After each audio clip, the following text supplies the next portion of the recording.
नाजरीन, इसराइल और हमास में जारी जंग में शिद्दत आ गई है, लेकिन इसराइली अफवाज जदीद असलहे और बड़ी फौज के साथ भी हमास को नुकसान पहुंचाने में नाकाम नजर आती है। हमास के अस्करी विंग अल-कसाम ब्रिगेड ने गजा की एक सुरंग में बॉबी ट्रैप धमाके में 5 इसराइली फौजियों को हलाक कर दिया और तस्दीक के लिए वीडियो भी जारी कर दी।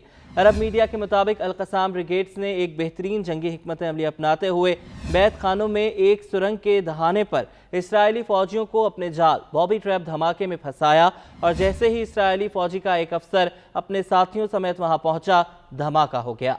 धमाके में इसराइली फौज के अफसर और 4 अहलकार मौके पर हलाक हो गए। इसराइली फौज के तर्जुमान पहले तो अपने फौजियों की नाकाम ऑपरेशन में मारे जाने से इनकारी रहे, लेकिन अल-कसाम की जानिब से वीडियो जारी होने के बाद अपना सा मुंह लेकर रह गए।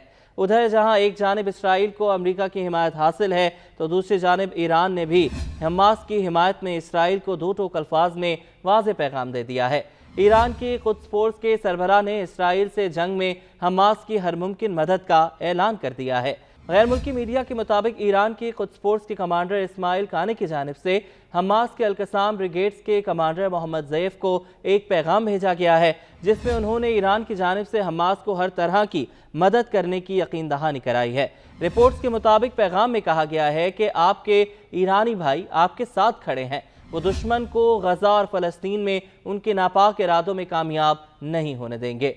मीडिया रिपोर्ट्स के मुताबिक ये पैगाम बरतानवी खबर रसा इदारे रॉयटर्स की रिपोर्ट के ठीक एक दिन बाद सामने आया है, जिसमें कहा गया था कि ईरान के सुप्रीम लीडर आयतुल्लाह खामेनी ने इस माह के शुरू में हमास के सरबराह इस्माइल हनिया को बताया था कि ईरान फ़लस्तीनी ग्रुप की जानिब से इसराइल के साथ जंग नहीं करेगा, जबकि हमास के तर्जुमान की जानिब से इस रिपोर्ट को झूठा करार दिया गया था। ईरान की जानिब से आने वाले इस पैगाम ने इसराइल और अमरीका पर वाज़ेह कर दिया है कि अगर इसराइली अफवाज निहत्ते फ़लस्तीनियों के खून से हाथ रंगने से बाज ना आई, तो ईरान इसराइल को इस जारहियत का मुंह तोड़ जवाब देगा। ईरान की कुद्स फोर्स हर हाल में हमास और निहत्ते फ़लस्तीनियों की मदद करेगी। सिर्फ ईरान ही नहीं, तुर्की समेत कई इस्लामी ममालिक इसराइल को खबरदार कर चुके हैं कि वो अपनी जारहियत से बाज रहें, वरना इसके नताइज बहुत खौफनाक होंगे। इस्लामी ममालिक के साथ साथ रूस और चीन ने भी इसराइल को अपना रवैया तर्क करने का मशवरा दिया है। चीन ने कहा है कि खित्ते का अमन 2 रियासती हल में ही मुमकिन है। उधर गजा पर इसराइली हमले में फ़लस्तीनी फ्रीडम मूवमेंट के बानी और सेक्रेटरी जनरल खालिद अबू अल हलाल इसराइली हमले में शहीद हो गए। गजा में इसराइली जारहियत 7 अक्टूबर से जारी है, जिसमें अब तक शहीद फ़लस्तीनियों की तादाद 11,470 हो चुकी है, जिसमें 4,707 बच्चे, 3,155 खवातीन और 6,668 बुजुर्ग भी शामिल हैं। इस अरसे में 29,000 अफराद जख्मी हो चुके हैं, जबकि 3,640 शहरी बशमूल 1,770 बच्चे गुमशुदा हैं, जिनके बारे में ख्याल किया जा रहा है कि वो इमारात के मलबे तले फंसे हुए हैं।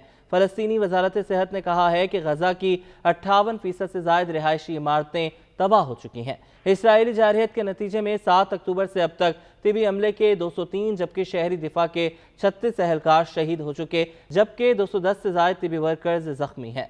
इसराइल की जानिब से 60 से ज़्यादा एम्बुलेंसेस पर भी हमले किए गए हैं, जिनमें से 55 एम्बुलेंसेस तबाह हो चुकी हैं। वजारत सेहत ने बताया है कि अल-शिफा अस्पताल में 11 नवंबर से अब तक नौमौलूदों समेत 40 मरीज जान की बाजी हार चुके हैं।